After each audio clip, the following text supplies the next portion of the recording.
sending pictures. Still skiing in perfect spring. Yeah, right, 50 degrees. Yeah. Wearing shorts.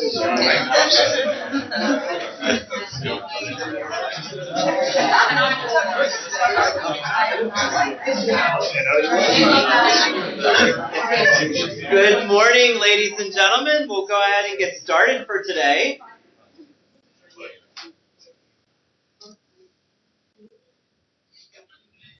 Welcome, everyone. It's great to see you today. Been very excited for today's agenda and our guest today. So I'm glad that you could be part of today. I hope that everybody had a great break over the weekend. Hopefully that Friday break. Some people still had a Monday break. I don't know if that was you or not. But hopefully it was a time to be able to catch up with family and friends, a time to relax, a time to rejuvenate for you into our next stretch that we have for this academic year. So I know for me it was just great to be able to spend time, with my kids and just go outside and play and enjoy that great outside weather and temperatures and try to unplug and not look at my email and not do any work for at least a solid day or day and a half. Just really concentrated on doing that. Although I had to tweet from time to time, I just couldn't resist. But it was an exciting time. So my in-laws were in for the weekend, and they're now leaving today. All the sugar is now out of the house, thankfully, so there's no more candy to eat today when we get home, so I'm glad about that. Anyway, today I wanted to be able to go through a couple announcements before we get started to make sure that everybody is on the same page.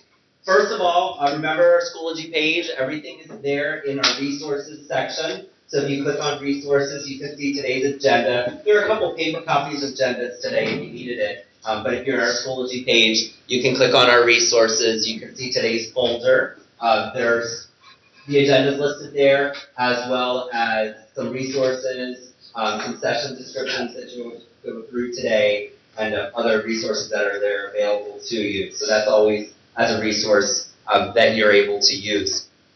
One thing that I wanted to be able to update everybody on that I talked to the tech coordinators about last week was that just kind of where we are with the IMS. And basically, we are now calling the new IMS 2.0, the newly revised IMS. We debated, we talked about maybe it should be 3.0 today with the semantic web.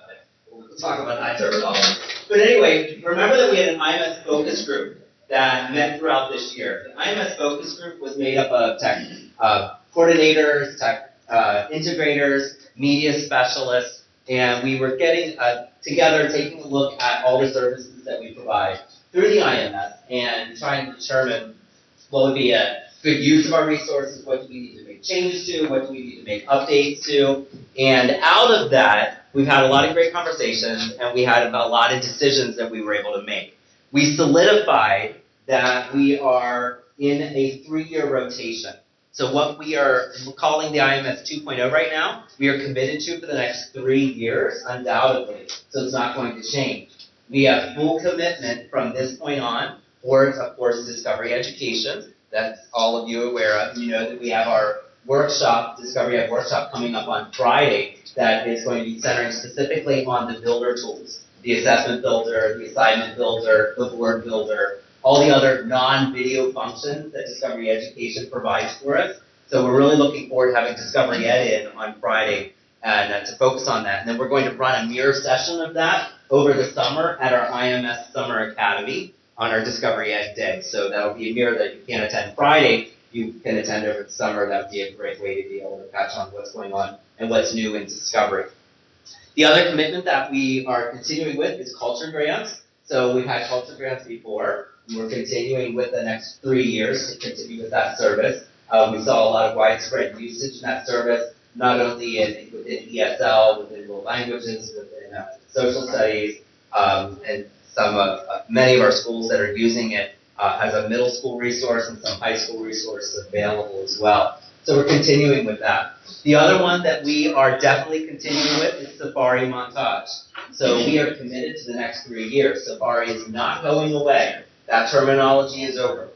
All right, but we've had it now for 4 years. We're continuing with it. So we are trying to get any other districts who have not yet been using Safari to be able to start getting set up to use Safari. We are not locked in anymore to the PAIU net WAN that we used to be locked into with Safari Montage. Safari is a service that can be used for all of our member districts. So anybody is interested in investigating that and opening that up within your districts, please let me know. We'll work through that process.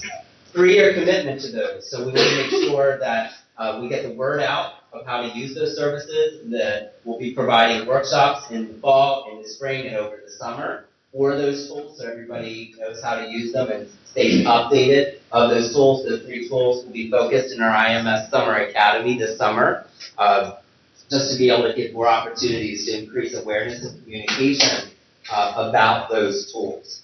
In addition, we're adding on Overdrive. So we've talked a little bit about that before. Overdrive is the #1 ebook provider to libraries throughout the world, which is very exciting.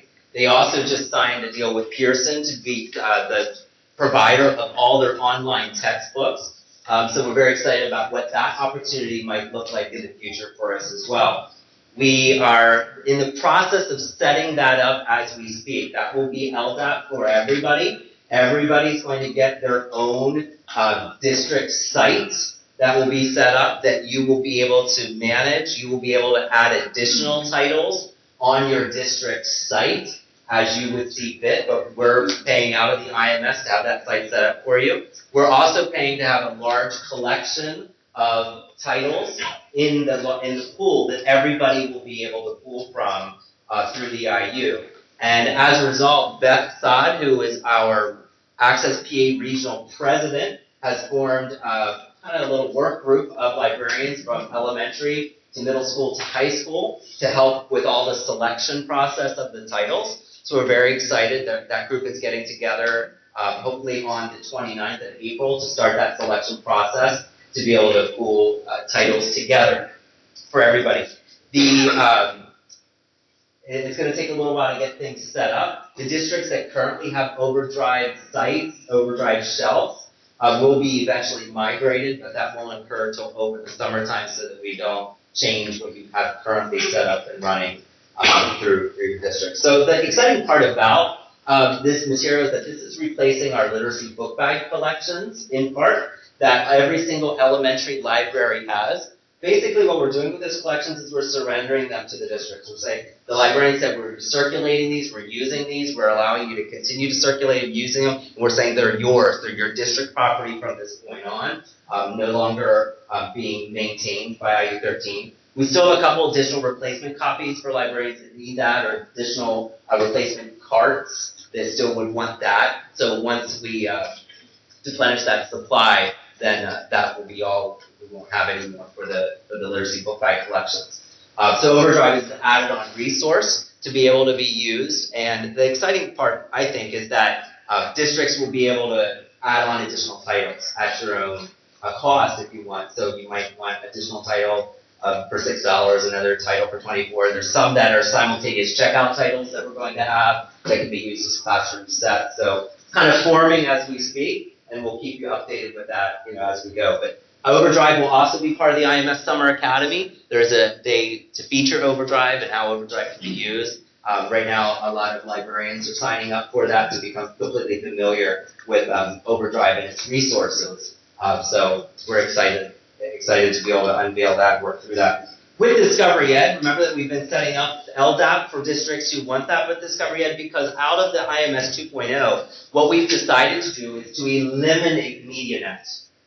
So we're not hardware loaning anymore. We're getting rid of all of those hardware loan supplies that we used to have, with one exception, and that's StarLab. We're keeping the StarLab. We have 4 of them. We're updating the StarLab as we speak, and they get checked out quite a bit. So we're going to just do a simple Google form checkout for that. So MediaNet itself, you're going to see us leaving MediaNet behind. There's another department in the IU who uses MediaNet for the ECSES, special needs, and early childhood education. So they're going to continue using that, but you're going to see us transition away from that and the expenses within that. So we're not loaning clip cams and digital cameras and video cams and all of that kind of hardware stuff determine if districts have that, and we don't have a need to be able to keep loaning those materials. So we are excited to do that. But remember that MediaNet used to be our account management system for Discovery Ed. So teachers would get their MediaNet number. Their MediaNet number would be their user login for MediaNet and for Discovery Ed, and then whatever the IU13 IMS password. And that's what we want to abandon and get rid of, because we want Discovery Education to be easier to access for districts, for teachers. And when you get set up in LDAP, you automatically get student accounts as well. So teacher accounts and student accounts, remember that's whatever your username and password is for your district. You get signed up and get logged in. We successfully have converted 3 school districts as we speak, and we're moving with the next round of 3. We're doing 3 at a time as we go through this process. People have submitted requests, so they're in the queue for coming up to be able to be signed up for LDAP. Basically, the way the process has been working is that we convert the original accounts so that teachers don't lose everything. So they don't lose their playlist, they don't lose everything that they already have saved and stored. We're converting those accounts over to their new LDAP account. In addition, creating accounts that don't yet exist. So I have been working with Discovery Ed and with district personnel on making those changes happen. So if anybody has any questions about that or more interest in that, please let me know. But I think that that's exciting to be able to get rid of the MediaNet, what's my MediaNet number, how's that my login, confusion that's out there. A couple other announcements just to let you know. We do have a date for our elementary tech conference that's coming up on December 9th. We're to think about December already. But the reason why we're telling you is because we are planning, we have our first kickoff meeting over lunch today. So if you have not helped out with the Elementary Tech Conference Committee and you are interested in doing so, please let us know and you can join us for today's meeting. We're excited to be able to get together and start working on the planning and preparations for the LED Tech Conference. The other thing is, if you haven't noticed, we've been posting information about the ITS rubric for teacher effectiveness that's been out there. It's constantly getting updated. We need your final feedback from anyone who has your ITS on that rubric. And by the beginning of May, it's going to be all that feedback that you give through the SAS community is going to be sent in to PDE. So we've been working very closely with PDE as we've been working on that ITS. If you were PC and attended the pre-con that had the ITS feedback, they give an ITS rubric overview. So if that's something you're interested in, you can click on that SAS community. It'll take you directly to the updated rubric that was just updated just within the last month again, so that you can see those updates take place. And you can actually give input on what you think that rubric should be used or what should be changed in that rubric before it actually becomes part of your evaluation for those of you that are operating under your ITS. Okay? The Keystone Innovators class was announced, so you see that that's a link directly to that. We are talking about holding IU-wide Keystone Innovator events next year and rolling in different keystones that have been nominated from districts into this group and different things that we might work with this group. We're going to do some planning with that at our May meeting. So if you want to see who those innovators are, you can check out that website. And right now, I don't know if they've all been announced about the STAR Summit yet. Do you know? Did anybody hear if they received their official invitations to the summit? Okay, so we had a voting panel that looked at them and then chose different ones from our region to actually attend the Keystone Summit that's coming up this summer, so they were reached out to for that. Nearpod, you can see there's a consortium that's just taken place for those of you using Nearpod on the iPad or any type of iOS. So if you need more information about that or have interest in that, please do let me know. Talked about the other two things. iPad Collaboration Day that's coming up is coming up in May 15th. The idea that day was to really have Apple come in, talk to us about some of the tools that are available to us, the whole Apple ecosystem, how the Apple ecosystem supports education. So they're going to be doing a couple sessions during the iPad Collaboration Day. And then the other sessions that are there for teachers to be able to come and work in Java-like groups and talk in high school, separate from middle school, separate from elementary school, separate from kindergarten, separate from second grade, to come together and look at different apps and share out what you're doing in the classroom and how others could benefit from that for those of you that have iPad implementations. Is that May 15 or May 2? Oh, I'm sorry. That's a good question. That's May 15th is the wrong date. It's May 2nd. If you click on that link, you'll see where it'll take you. Thanks for pointing that out. It is May 2nd. I think that we're currently about 55 registered participants, or somewhere around there. So we're really looking forward to that day, but you can see the full agenda there. Not to mention then, not to forget our e-learning conference. You see there's flyers on your table. There's a table set. We've been talking about that. We have a lot of great sessions popping up on there. If you go to the website and click on session descriptions, you can see all the different descriptions that are available there if you want to check out the conference. We are also looking for more teacher presentations. So if you're interested in presenting a session from the teacher's point of view, that would be highly welcomed. I don't know, Colette, if you want to say anything more about that. Yeah, if you look at the website, you'll notice that most of the sessions are geared to administrators, so we're really hoping to get some more teacher sessions into the conference. So we have a few slots open, so if you have a good topic that you want to present, we would welcome that. And if you have any questions, please feel free to ask me. Thanks, Ken. Right. All right, well, without further ado, that's enough with the announcements and all that big of a row. It is my great pleasure to be able to introduce you to Richard Byrne, who is joining us today from Maine. You are very familiar with his award-winning blog, Free Technology for Teachers, so we are very excited to be able to have Richard with us today. There's some sessions overview of what Richard's going to be doing with us today in the resource folder in Schoology. So you can follow along there as you see fit, but it's going to definitely be a great time for us this morning. I hope we're looking forward to it as much as I am. And Richard, thank you very much for joining us here at IU13. Welcome. Thank you. Excuse me. Thanks, Ken. Whoa. We got music going. We can just listen to some tunes for a while. See if we get anything done. So I like to open with the portion I call presenter fumbles with laptop. So there we go. Excuse me. Yeah, I've been watching the tweets for like weeks. So I feel like I better do the absolute best presentation I've ever given.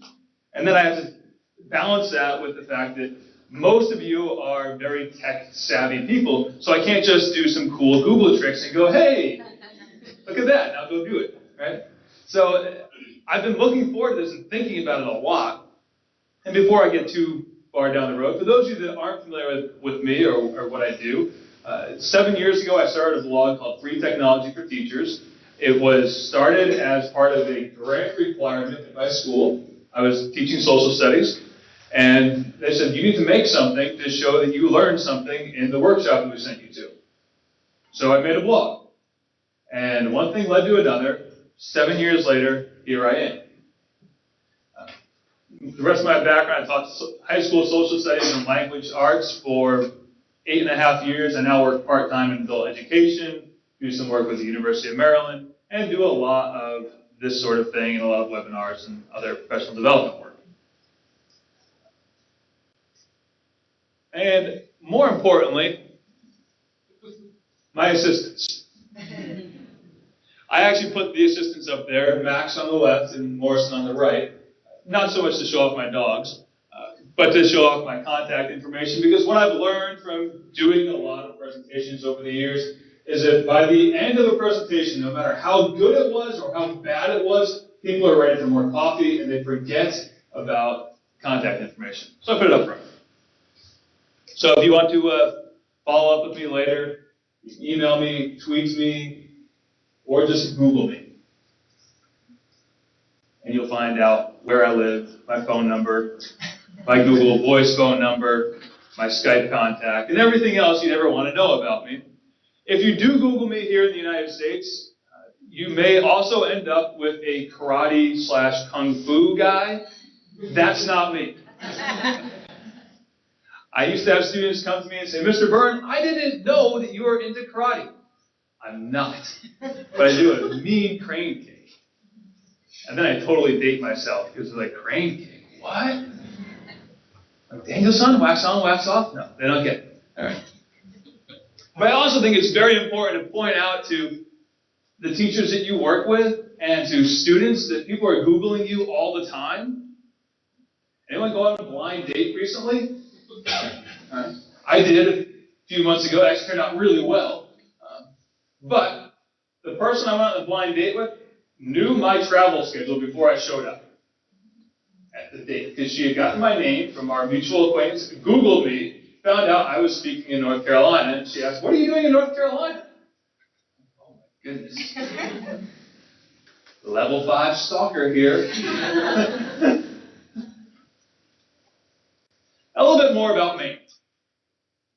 Maine's beautiful, and the lighting doesn't show off just how beautiful the sunset was that day, with the snow falling down. Thank you, Google Plus, for the snow falling down effect. And auto awesome. And, there's some drawbacks to living in Maine in the winter. Anyone have this experience this winter? I live in a rural state. I live in a rural place. It's also very beautiful in the summertime. I'm going to stand over here so that I can actually click with the clicker. Very beautiful in the summertime. People love to come and look at the lighthouses because, hey, everyone lives in a lighthouse in Maine. We're all up to here with lighthouses. Beautiful place to live. We've got a problem, though. The problem was the fall would come and the kids hit the road and never came back. Maine is older than Florida by average age. Average age of our residents is older than Florida, older than Arizona. The places where people go to retire. Maine is older than those places. Because our best and brightest kids were leaving the state. But University of Maine is a great system. It's a great system. However, after university, then what are you going to do? We were talking this morning about someone moving to Maine. I said, that person's taking a pay cut. Teaching salaries, people ask me all the time, was it hard to leave the classroom? And I say, no, financially, no. Because after 9 years, my salary was $33,496. After 9 years in the pay system. So kids were leaving, taking off. And this, for years, has kind of driven my thinking around technology. This brain drain problem. What can we do about this in the state of Maine? Where we didn't have for a long time, it's changing, fortunately, but we didn't for a long time have something for those best and brightest kids to do. They were taking off and going to Boston or going to New York, or going somewhere else. And there's a whole website dedicated to people who would love to come back to Maine but can't afford to. It's called Maine Exiles. It's a discussion forum, and people are just like, we want to get back to Maine. So this drove my thinking around technology for a long time, and still does. That question of what can we do to prepare kids for a future that's changing very rapidly.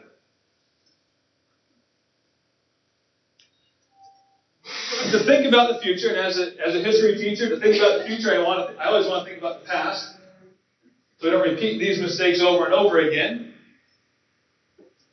So I started to think about jobs, old jobs. Let's look at that job for a second. Bless you. Let's look at that job for a second. This switchboard operator job. We still have a switchboard operator anywhere? No. It's all automated. I call up US Cellular to pay my phone bill, and I yell at the automated machine because it doesn't recognize my voice very well. And I never really thought about this job because I had never lived in the world where you call it the switchboard operator. And I never really thought about it until I watched Mad Men a couple summers ago. We watched Mad Men. The first season where they had people just chain smoking in the switchboard operator room and eavesdropping on every phone conversation. Now, that was a job that was part of a high-tech world. Or the court stenographer, or the person who was delivering ice. Did they think those jobs were going away at that time? Probably not. What did they do when those jobs went away, though? What do you do when your job disappears? And you've only been trained to do switchboard operator. Or you've only been trained to deliver ice. Cut out ice and boom, I'm going to deliver ice. Move on to what? Delivering something else? Maybe. If your business was selling ice, we move on to. So that is what's driven my thinking around this use of technology is how do we prepare kids for these jobs that are to deal with jobs that are disappearing, to deal with jobs that may not be, that may be completely gone in 5 years. So to get you involved in this conversation, what I'd like to do this morning is take a couple minutes, turn to the person next to you, say hello, don't be strangers. How many people are sitting with someone that they work with? All right, good. Maybe meet somebody else, meet someone new today. Think about what kind of jobs will vanish in the next 10 years. What kind of things are we asking kids to do right now that will be gone 10 years from now? What kind of things are we training them to do that are going to be irrelevant in 10 years? What kind of jobs will vanish in the next 10 years? So take a minute, take 2 minutes, turn to the person next to you, think about that question, share your ideas at today'smeet.com/jobs. Then we'll take a look at what things might disappear in the next 10 years. Ready? So, 120 seconds from now.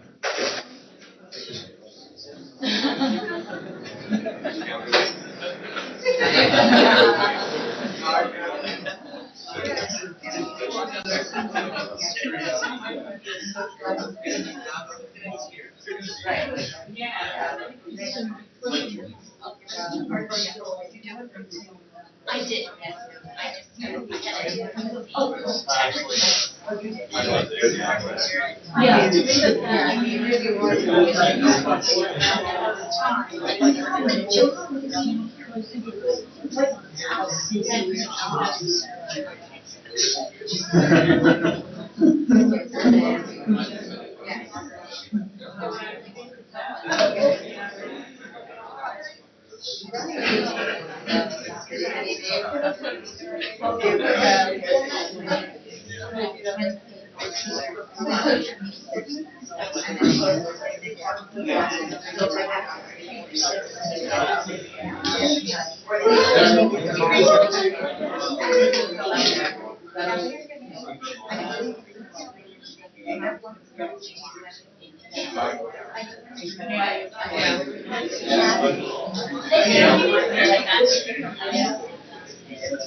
That's a problem.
All right, so let's take a look at this list here. Customer services at train stations. Cashiers, clerical staff, landline maintenance. How many people have a landline in their house, a phone line in their house anymore? How many people don't have a phone line in their house? I don't have a phone. I do have a phone. I don't know my own home phone number. Someone asked what my landline number was the other day. I had to go get the bill and look it up. I really couldn't tell you my home phone number. Some of the other jobs that are possibly disappearing? Accounting, keyboarding, coal miners, military pilots? How about just pilots in general? Who wants to be on the first commercial flight that doesn't have a pilot? I read an article a couple weeks ago in The Economist about transatlantic shipping and drone cargo ships. The theory being that it's a drone like any other drone, except it's massive, and they don't have to pay people to be on it. Just send it across the ocean, and because you don't have to pay people to be on it, they can send it at a slower speed. So the slow boat from China is going to get really slow across the Pacific, but they'll be able to save money because they'll run at a lower speed and burn less fuel. But again, who wants to be on the cruise ship that doesn't have a captain? Although with some cruise ships, that might not be the worst thing in the world. Toll collectors? Yeah. Oh my goodness, toll collectors. I would like the New Jersey Turnpike to bring back a couple more toll collectors for the times when I don't have the Easy Pass, but transcriber. So we can all think of things here. And for this group, what I really want to emphasize is that this line of questioning, if you're the person who's going into the school at the beginning of the school year and saying, we need to do X, Y, or Z. We need to get kids interacting in online communities, or we need to get kids doing more online projects. This line of questioning I found has been very useful in helping teachers make those connections. I often think about my old department head, Steve Butcher.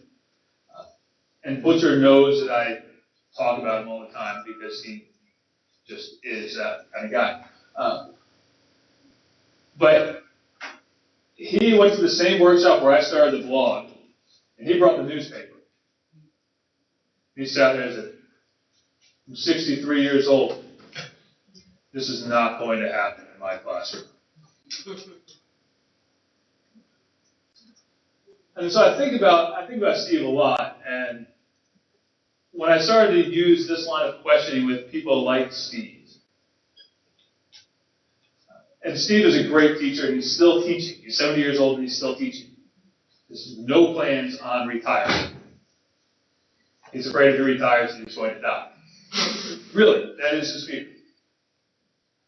Because he's had other friends who retired and then died. So he's like, I'm going to keep teaching.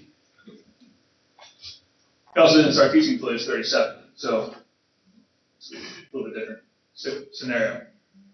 But this line of questioning helps make those connections to, oh yeah, I remember having to learn how to keyboard on the IBM typewriter and how hard that transition was. So this line of questioning can really help make those connections with teachers who don't necessarily want to change that much. Now we fortunately have some jobs that have changed. They haven't disappeared, but they've changed. And it's a good thing they've changed. Like the dentist. Haven't been to the dentist recently. It's a good time. I recommend going once a week just to say hello. My stepfather's a dentist. And he, in the last 2 years, has gotten rid of all film in his office. You no longer have to bite down on those stupid little things, that cut your gums and whatnot to get your x-rays. Don't need that anymore. He's updated. He's not using the same practices he used in 1973, thank goodness. And bringing it back to where I come from, and this is probably true in some parts of Pennsylvania as well, and this job has changed. We have a forestry program, and I live in a no man's land between two districts right now. Kids in our town can go to either district because our town is so small that we don't have a post office. And it makes it really confusing for UPS to deliver to us.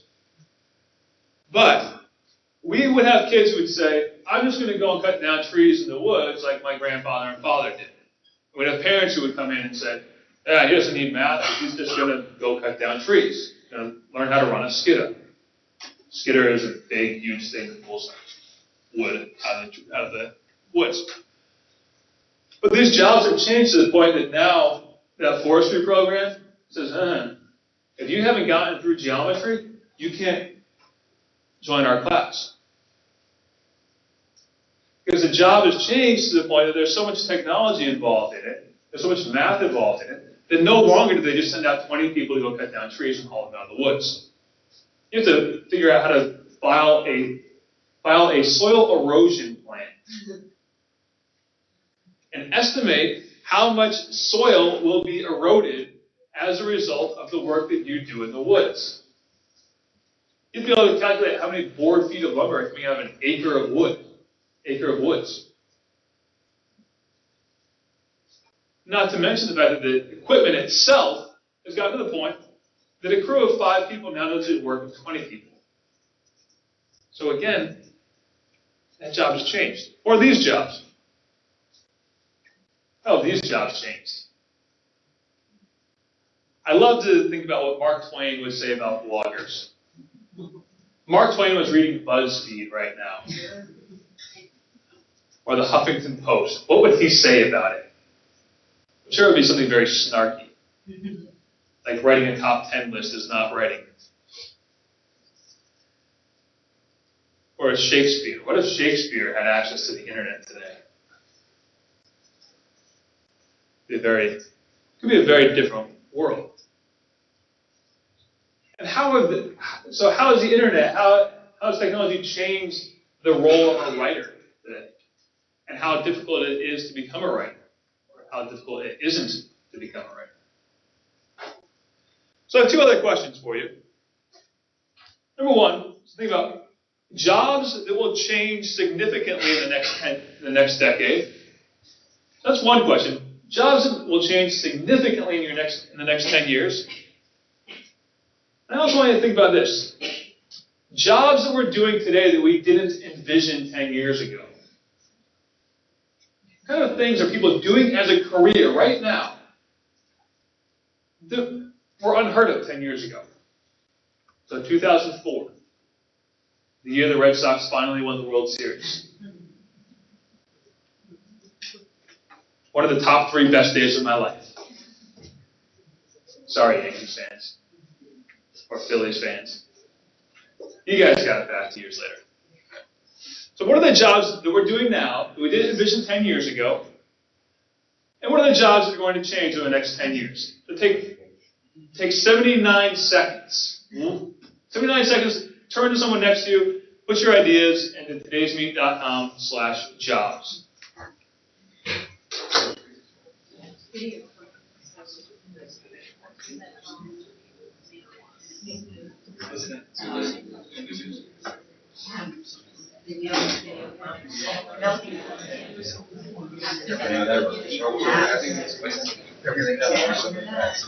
This job. We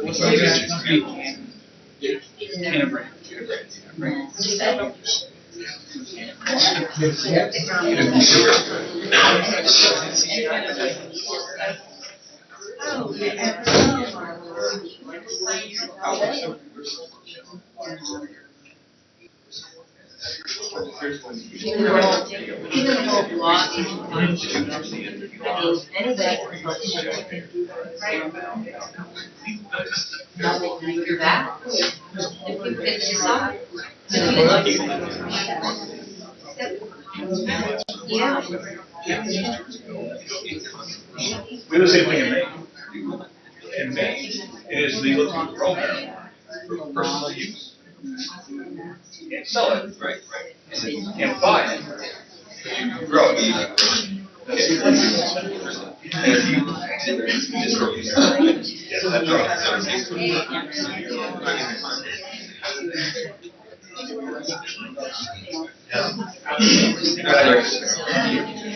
There are 2 stores in my town.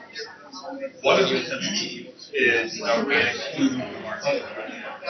And the other one is a growing supply store. They call it grow supply. They advertise in dirt. That's a job that you get. Yeah. And that's store their stores are owned by the same company. They sold off their store.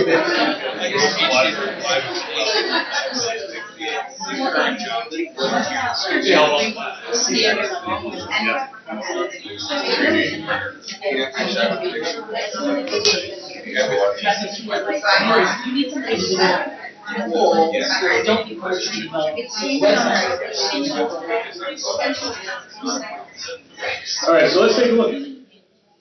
Demise of Flash and Java developers.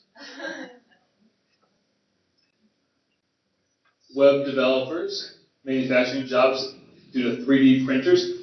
Really cool, kind of like 2050-ish article I read the other day, which I thought was going to be way, but it's actually happening now, is 3D printing of flesh. Tissue samples.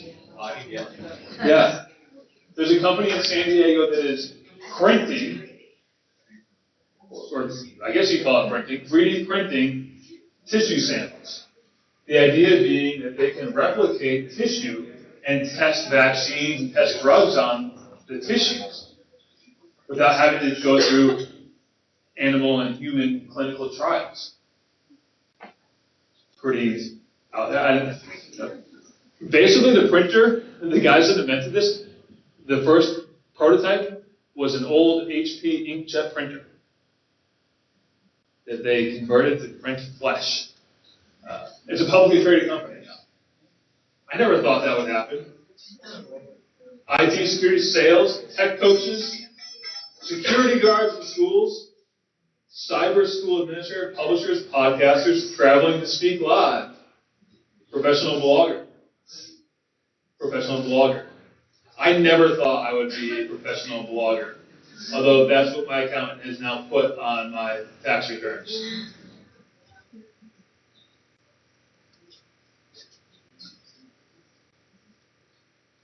What I like about doing this type of activity is that every time I do it, there are different jobs that pop up. There are different suggestions that appear. It gives you a good sense of your audience and gives a sense of where your teachers are in terms of their thoughts about technology and how current they are in their thoughts about technology. Now let's just think about this one very briefly. These iPad app developers. 10 years ago, who was developing iPad apps? Nobody. No one was developing Android apps. There's some BlackBerry app developers. I wonder what those people are doing now. Actually, BlackBerry still does very well in Canada. RIM is a Toronto-based company. So I always like to ask the question, where did the people who are developing these apps get those skills? You couldn't take a course in iPad app development 10 years ago. You can do it today. Stanford offers a MOOC on iPad and iOS development. Where did those people get those skills? The answer is somewhere in their schooling. They weren't taught iPad app development. They may not have been taught any kind of programming language. But they may have been taught some logic and reasoning skills, and if-then logic. Maybe they used a logo like I did. I'm going to date myself and geek myself out at the same time. Anyone here use Logo Writer? If I say Logo Writer, does that ring a bell with anybody? Okay, a couple people. Move the turtle across the screen. First time I willingly stayed after school was to use Logo Writer. But the people who did this, they figured these things out by some trial and error, taking some risk, and really being taught somewhere along the way that it's okay to take that risk, touch the computer, see what happens. I think that's a big challenge for anyone who does technology integration, is to encourage teachers to touch the computer like a fifth grader touches a computer. Or touch the computer like my niece touches her iPad. My niece is 4 years old. She can Skype with me on her own. Gets the iPad from mom, Skype icon, boom. Calling Uncle Richard at 5 in the morning. to ask me what kind of Jell-O is weakliest. That was her question. This week's question was, which kind of peak tastes the best? Yellow.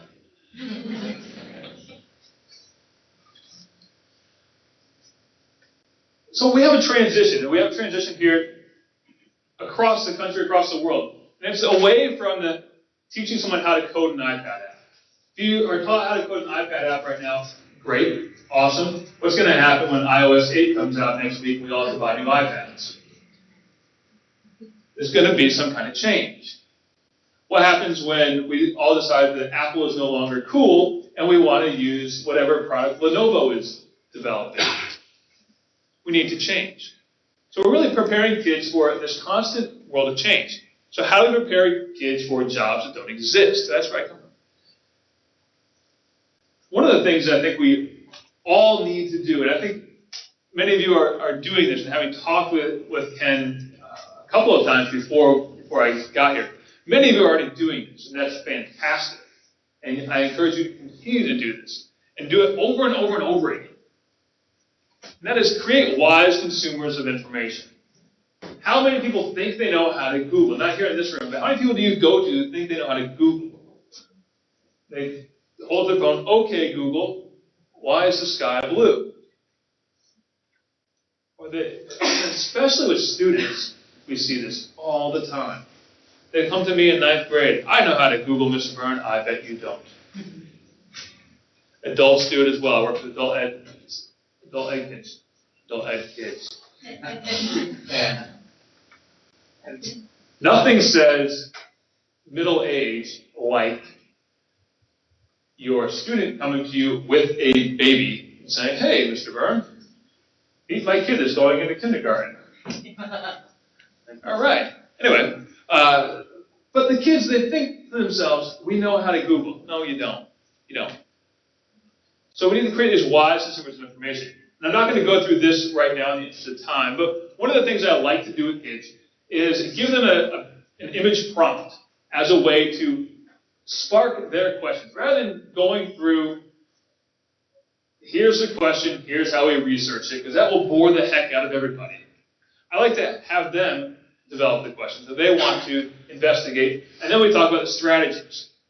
So one of the things I do is I'll put a big picture like this one of me sitting inside the tire of the world's biggest truck, and they'll ask questions like these. When I do this as a live all-day event, I'll let you develop the questions, but the common questions are location, how big is it, how much fuel does it use? Those are the questions that adults tend to ask. Ask the same questions to middle schoolers. You get all kinds of different responses. Think like a middle schooler. Or I'll use this picture. Picture of the world's biggest hand-cranked phone. Yes, it does work. If that's what you're wondering. And the same type of questions will appear. Now, if you want to go the generic route of pre-made lessons, well, Google does that for you, but I don't think that's as much fun. Now, there's wise consumers of information. One of the great examples of this that I like to point out is Kevin Mitnick's Ghost in the Wires. Has anybody read this book? The Linux guy has read it, of course. That's my litmus test for who is the coder in the room. Ghost in the Wires, written by Kevin Mitnick, who is the world's most sought-after hacker in the late 80s and early 90s. It's a great read, and it has a lot of great lessons for teachers if you read it as a teacher from that educator perspective, thinking about kids. It's his autobiography, and it starts out with him becoming a phone freaker in the late 70s, phone hacker. And he points out that it was just kind of a challenge. He didn't like school. School was not a place that he enjoyed going to. But he fell into this community of phone freakers, phone hackers. And they started to work towards more and more difficult challenges. And the hacking community has that quality of, we're going to step it up to the next challenge, next challenge, next challenge. And now he does get access to a lot of things, but he likes to make the point that he doesn't do malicious things with the information that he gets. So the challenge is to create that wise consumer of information, and then to encourage collaboration. Think like a hacker. And encourage collaboration between students and teachers. One of the easiest ways to do this is to change the directive that you put on the whiteboard at the beginning of the class period. I had a principal who loved to see today's objectives on the whiteboard when he walked in. When he was doing his walk-through observations of you, his surprise observations, he wanted to see today's objectives. Today, students, you will learn about da da da da. If you didn't have that on there, that's going to come back to haunt you on your tenure review. But change it from today you will learn about to today we will explore. It's very, very hard to be an expert today. Very hard to be an expert. You can Google anything. How many of you know a Google jockey? That's the kid who Googles everything you say. Or anything someone else says in the classroom. Oh, yeah? George Washington, he was the first president? Really? I'm going to check on that, Mr. Byrne. I found this article here that says that George Washington actually wasn't the first president, and it was a giant government conspiracy to da-da-da-da. I had a bunch of kids like that. You work with high school students, oh boy, you get all the conspiracy theories coming out. And one student comes to me with a video he found on YouTube claiming that the Denver International Airport was part of a larger New World Order organization. And there were secret compartments below it. Yeah, there's secret compartments below it. It's called baggage. But you can't be an expert. So don't try to be the expert on everything. What you can be the expert on is teaching. You're still the teacher. I think that's an important point. So instead of today you will learn about, today we will explore together. Quick example of this from my own life. Who remembers MySpace? Remember when that was cool? Rupert Murdoch thought it was the future of the world, and so he paid $1 billion for it. Literally, he's lost $700 million on it. But MySpace had some cool things about it, besides the top 8 friends. MySpace had some cool things, like kids were able to customize their backgrounds by playing with little HTML. They can make all kinds of flashing animations and GeoCities-like things happening on their pages. Obnoxiously loud background music to be played. They were exploring in a way that they can't do with Facebook or Instagram or whatever thing they're onto next. Try to customize the background on Facebook today. You can't. You can't even customize your timeline on Facebook anymore. Anyone notice that this week? You can no longer choose to have most recent stories displayed. It's now the default Facebook algorithm for, we want you to look at this. So what I used to do with MySpace is during study hall, don't tell my principal, statute of limitations has run out on this, but during study hall, I'd let kids go on MySpace because they were teaching me things that I didn't know. They were figuring out all kinds of neat little tricks in the HTML behind their MySpace page. We were exploring it together. Now, I always hesitate to share quotes from business people talking about education, because most of them don't know what they're talking about. But the only one that I've ever shared, and the only one I probably ever will share, is from Richard Branson.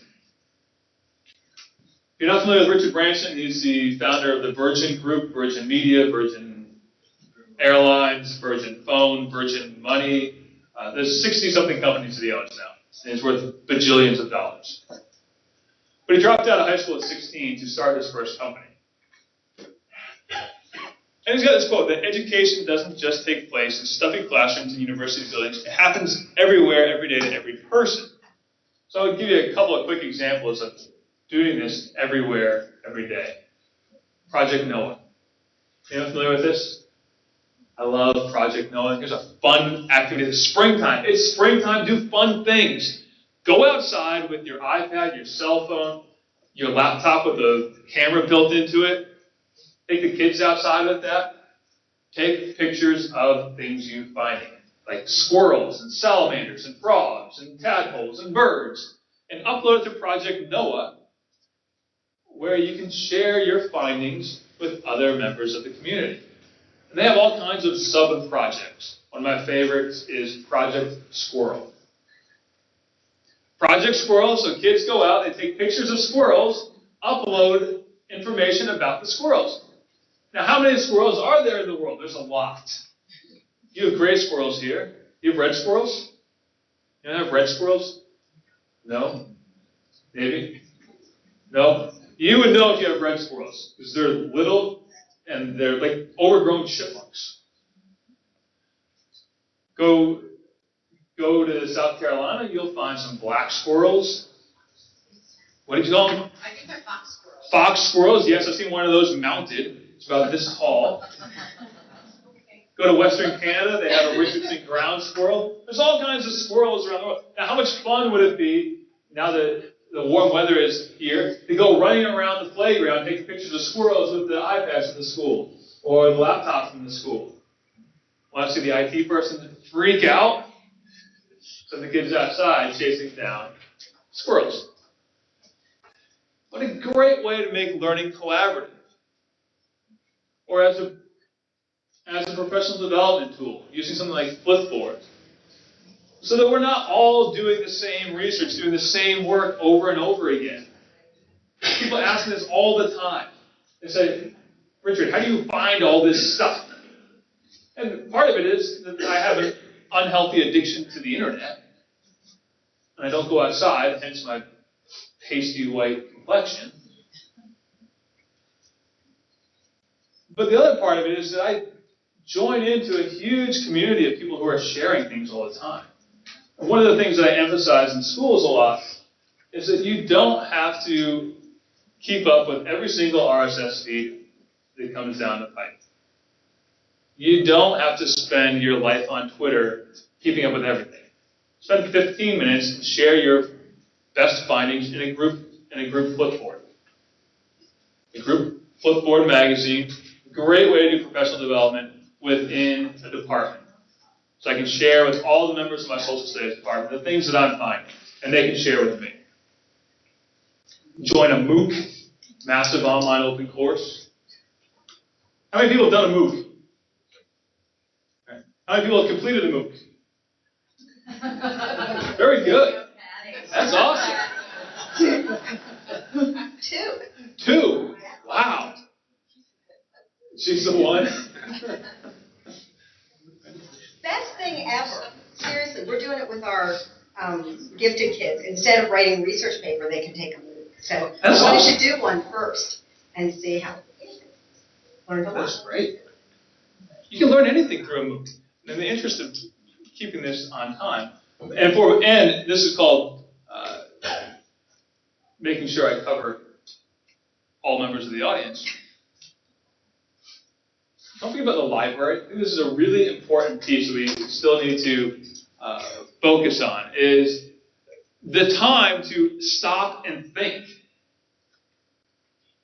Our kids are so connected. And we as adults are so connected. Ken was talking about stepping away from the email for the weekend, but he couldn't give up the Twitter, right? And as he was talking about it, I was thinking, yeah, I spent Saturday afternoon and most of Sunday disconnected from the internet, and not by choice, because my grandfather's living facility didn't have Wi-Fi. It's like, oh, no, what am I going to do? I'm going to have to talk to the people in front of me. But it's just like, we're so connected all the time that we get in this rut of, we're just going to go look, we're going to go look. But we don't stop and think. And our kids don't stop and think. So give them that time to say, we're going to reflect on what it is we already know. That's a good thing to focus on with the research. And the wise consumers of information is not just clicking, saving that bookmark, and dumping that into my research paper. It's actually thinking about it and reading. So the reflection piece. Part of the reflection that I do is I still read books. actual physical paper books. And one of the books that I read last summer was Napoleon Hill's Think and Grow Rich. Anyone else read this? So Napoleon Hill writes this book in 1937. It's happening in the United States in 1937. They're trying to get out of the Great Depression. And he writes this book about how to get rich. And it's not a get-rich-quick scheme. He talks about recovery and how do you pull yourself out of this. And he makes the point in 1937 that it's not about training people how to build a dam. It's not about training people how to work on an electric line.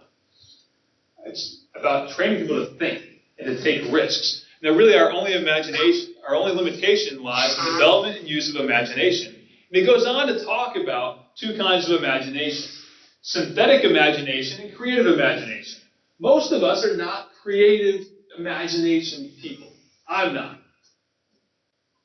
That creative imagination person is the person who, like Shakespeare, can write a classic piece of literature, or can paint a picture, or can stand up and put on a play. A lot of us don't fall into that. I never thought of myself as a creative person until I read this. And he talks about synthetic imagination, which is the same thing that Steve Jobs talked about. Steve Jobs once said he never invented anything. He just put a whole bunch of ideas together. That's a synthetic imagination. And the internet has made it so easy for kids to harness synthetic imagination and make things. And that's where we have fun in the classroom, when we make things. I always think about when I run into a student I had 10 years ago, and they run into you in the grocery store, what do they talk about? Do they ever talk about the standardized test? They never talk about Common Core standards. 10 years ago, they wouldn't talk about it anyway. They never talk about the main education assessment. What a fun day that was. No, they talk about when they did things. And there's so much technology right now that just allows us to make things and have fun learning. Things like Erasmus, where we can create augmented reality layers of information. Who thought of that 10 years ago? Augmented reality in the classroom? We'll talk more about that. I'm trying to be mindful of time. But the idea is that we're all content producers. And the gateway to becoming a producer of content is no longer a hard gateway to cross. That gatekeeper is gone. You want to be a writer and create a New York Times bestseller? Go do it. This book here, The Art of Nonconformity, New York Times bestseller, 3-4 years ago now. Written by a guy who decided he wanted to start a blog. He wanted to be a writer, so he wrote a blog, got a big audience, published a book. He didn't have to go to a publisher to do it. He just started writing. Start out with Blogger. One of the examples I often give for writers goes back to study hall. A lot of things happen in study hall. A lot of things happen in study hall. So I was supervising study hall with my friend Dick a couple of years ago. She was my last year full-time in the classroom. So it was the last year I had to supervise study hall. We're in study hall, supervising study hall. Dick's asking students questions about, what do you want to do after you graduate? Mostly juniors and seniors. And this one student, James, says, I want to be a writer. And Dick says to him, well, that's a very noble career. You're a good writer. I've read your work. I've edited your work. You're a good writer. You can do that. But I want you to know that it's very hard to be a writer because you have to go through a publisher and you have to hope that you get a book agent and da-da-da-da-da. And afterwards, I didn't want to throw Dick under the bus. So afterwards, I talked to Dick and I said, it's not really true anymore. You can go start a blog right now. If you get enough readers, guess what happens? Publishers come to you. I never set out to write a book. And I've had 3 publishers come to me and say, we'd like you to write a book. I've never pitched a book to anybody. They came to me. That's pretty cool. You want to make a paper copy of a book? Hey, go ahead and print it out on lulu.com or something like that. Or be a YouTube producer. Who makes a living off of YouTube? Who thought of that 10 years ago? Hank and John Green. Hank and John Green, the Crash Course people, make their living making YouTube videos. Holy cow. Who thought about that? Or podcasting. You want to get into broadcasting? You want to get into radio? ESPN has a number of people on their staff right now who are podcasters. Got their start as podcasters. Got a big enough following. Hey, there you go. And I want to end with this idea. And we started talking about it in the back of the room there during one of our little breaks. You can take a course online. You can do all of your schooling online now. But we still need to be able to present information. We still need to be able to interact with people. And that's a skill that, unfortunately, we see less and less of. I see fewer schools emphasizing presentations, the ability to talk to somebody and to make eye contact. And not eye contact in a creepy way, but just making eye contact. Because there's creepy eye contact, just like staring at you, and then there's eye contact. And one of the tools that I find helps students, and you probably use this too, is Haikuda. Really helps students develop a presentation that forces them to make eye contact. Because they can't write unlimited bullet points on their slides. They can't use cheesy clip art on their slides. They have to know their material before they stand up in front of the classroom. They can develop slides that have full screen, full bleed images that take up the entire screen and limited text. And that's part of our jobs as educators, is help, and particularly with this group, helping teachers teach that. What does good presentation design look like? Our friend Ken Shelton will spend days talking with educators about how to make the perfect slide. Some of you may have worked with Ken. Anyone work with Ken Shelton here? He spends days working on slides. I want to end with this quick idea here. With all this technology, one of the things we really need to focus on, and I think many of you are already doing this, which is awesome, that is encourage the risk-taking in the classroom. There's no better place to take risk than in the classroom. You think about it. After you leave school, you take a risk. The ramifications of taking that risk are so much greater than they are anywhere else. In the classroom, you've got a teacher there. If the teacher's taking a risk in the classroom, he or she has you or the principal or someone else there to kind of help when things don't go as well as they should. So take that risk. Encourage risk-taking with your teachers and with the students in your schools. On that note, we're going to take a break. Thank you.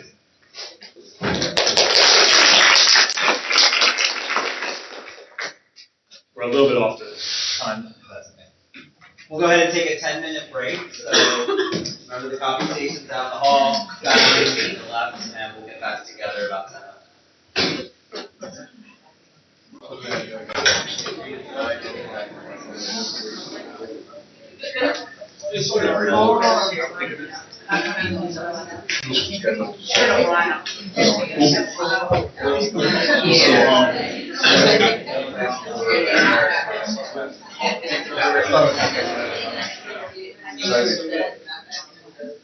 The agenda is something happened in our copy. Yeah. The agenda says celebrating the birthday.